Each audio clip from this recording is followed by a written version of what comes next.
Yourself कि आप एक डेलीकेसी की एक हाई लेवल मीटिंग में बैठे हो। ये देशों के बीच में एक डिप्लोमेटिक मीटिंग हो सकती है, G7 जैसी एक अच्छी राउंड अप और जो हमारे ग्लोबल इवेंट्स है उसके ऊपर एक मीटिंग हो सकती है। तो आप वहाँ पे क्या एक्सपेक्ट करोगे? सबसे पहले जो बाकी देशों के डेलीगेट्स आए हैं, बाकी देशों के रिप्रेजेंटेटिव आए हैं, तो सबसे पहले वो आपको एक अच्छे से ट्रीट करेंगे। भले उनको आपका रेस, आपका कल्चर, आपका एथनिसिटी पसंद नहीं आएगा, but there will be a delicate balance. आपको रिस्पेक्ट करेंगे, ट्रीट एंड ग्रीट करेंगे, and there would be a exchange of gifts. और यहाँ पे एक हाई लेवल मीटिंग है, तो बहुत सारी चीजें जो है एक डिप्लोमेटिक स्टैंड पॉइंट और एक प्रॉपर टेक्स्ट बुक के हिसाब से चलता है, rule by rule and by एक क्लिनिकल मेथड चलता है। Hello and welcome back to global desk. आज हम बात करेंगे कि कैसे यूएस प्रेसिडेंट डोनाल्ड ट्रंप ने पूरा डिप्लोमेटिक स्टैंड पॉइंट और जो डिप्लोमेसी ऑफ द वर्ल्ड है उसको कैसे चेंज किया है। तो बिना किसी तरीके स्टार्ट करते हैं आज का न्यूज रिपोर्ट। तो जैसे मैंने आपको फर्स्ट टाइम बोला था, ये था पहले वाला सिनेरियो जहां पे जितने भी कॉन्फ्रेंस होते थी बिहाइंड द क्लोज डोर होती थी और एक बहुत प्रॉपर नरेशन और सोच समझ के लोग बोलते थे, जहां पे जो पब्लिक और मीडिया को भी न्यूज बताया जाता था कि वो मीटिंग में क्या डील क्रैक हुई है या कौन सा कंट्री किसको पसंद नहीं करता है, बट फिर भी वो वहां पे उस टेबल पे बैठता था and they would respectively greet and understand, और बहुत सारी चीजें अच्छे से एक डिप्लोमेटिक वे में होती थी।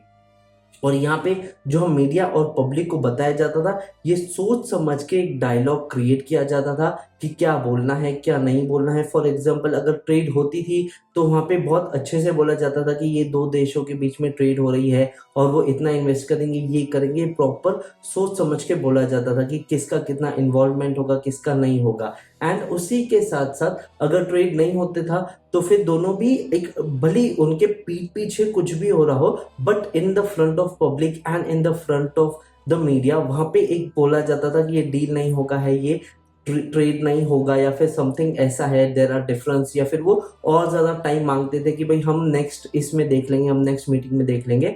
और अभी आपको आना है आफ्टर डोनाल्ड ट्रम्प के as becoming the US president के बाद में कि किस तरह से चेंज होता है। तो सबसे पहले आपको समझना पड़ेगा कि US is one of the power house of the world. ये one of the most powerful countries है, one of the super powers है, one of the biggest military and strongest military है। और यहाँ का जो प्रेसिडेंट है वो नेटो को भी मेंटेन करता है और पूरे वर्ल्ड का पीस एंड ऑर्डर भी मेंटेन करता है। तो ये एक बहुत बड़ी रिस्पॉन्सिबल प्लेस हो जाती है and this becomes the most powerful man on earth. और यहाँ पे आते हैं डोनाल्ड ट्रंप, जहाँ पे हमने सबसे पहले दो सनाए तकाइची के साथ उनकी मीटिंग में उन्होंने बोला था कि who knows the surprise better than Japan, referring to the world war 2 का पर्ल हार्बर का attack.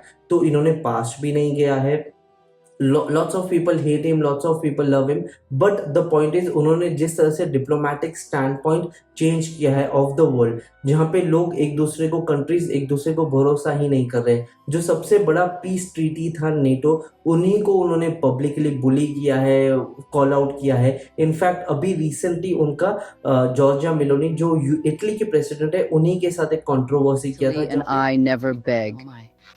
So certain things deserve an immediate response. Donald Trump's statements are completely made up.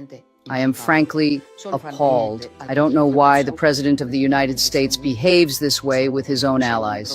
It's not the first time this has happened after all. I can only say it's a shame. He doesn't show the same determination with the enemies of the West, with the enemies of the United States, with leaders with whom instead he proves to be much more accommodating. But there is one thing he must remember. Italy and I never beg.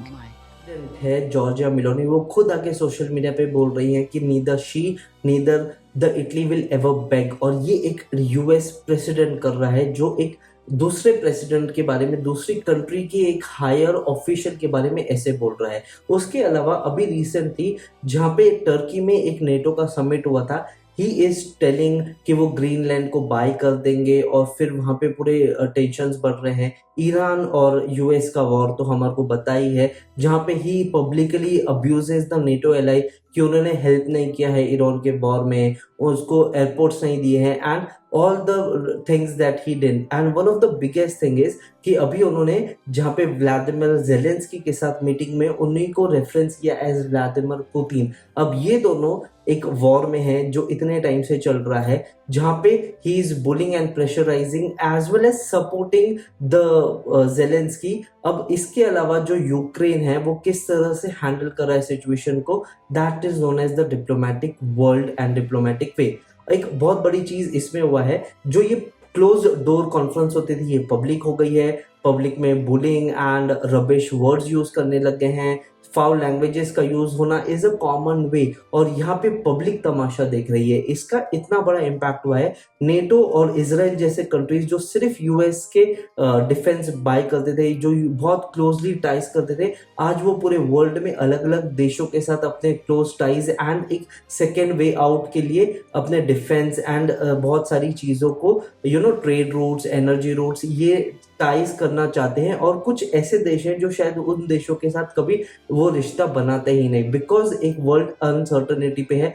Her country ने अपना defence budget बढ़ाया है and this is all done by one man, और उनका जो diplomatic stand है। You can hate, you can love, but you can not ignore the world's most powerful man, that is right now the US president Donald J Trump.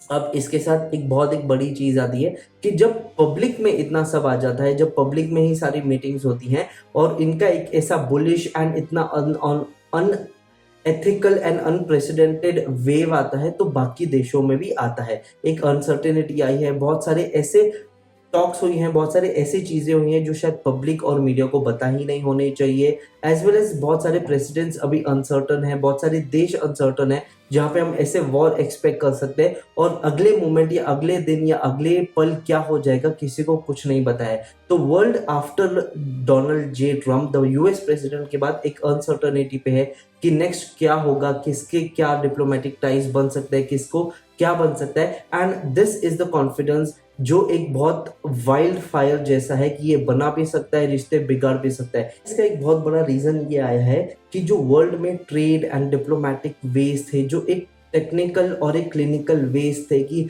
हर कोई at least एक respectful way में नकार देता था या accept करता था, यहाँ पे अनसर्टेनिटी आई है। और यहाँ पे जो हेट्रेड है और जो एक डिसग्रेस है, रेसिज्म है, वो बहुत ज्यादा बढ़ गया है। इमिग्रेशन लॉज और ये हर एक कंट्री अपने हिसाब से एक्शन लेने लग गई है, बिकॉज कहीं ना कहीं अगर हम बैकफुट पे जाते हैं तो हम ज्यादा डिफेंसिव और ज्यादा एग्रेसिव हो जाते हैं। अब इसका वर्ल्ड में क्या इम्पैक्ट आएगा वो तो देखने वाली बात है, बिकॉज अभी एक बहुत बड़ा चीज होने वाला है जो है यूएस के मिड टर्म्स इलेक्शन।